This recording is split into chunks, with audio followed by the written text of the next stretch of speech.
Hanggang sa ngayon maging bashers man o taga-suporta ng Cuadro Alas ay naghihintay na kung kailan nga ba talaga ang muling pagbabalik ng Angas ng Pinas sa boxing ring. Kaya naman kung ating pagbabasihan ang post ng Cuadro Alas It's My Boy na Facebook page ay klarong-klaro na sinabi dito na kamusta na mga boss, pasensya na, busy pa ako. Pagkatapos ng eleksyon talpakan na naman. Kaya naman ang post na ito mga kwento ay biglang bumulabog sa mga Casimir fans. May ibang naging sobrang excited. Pero ang iba naman ay kinwestiyon ang post na ito ni Coach Jason. Dahil alam naman natin mga kwento ng admin ng Facebook page na ito ay itong si Coach Jason.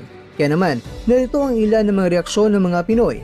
Sabi niya dati na pagkatapos ng birthday niya, ngayong eleksyon na naman, ano ang susunod? Paglaya na ni Duterte at may tawa pa.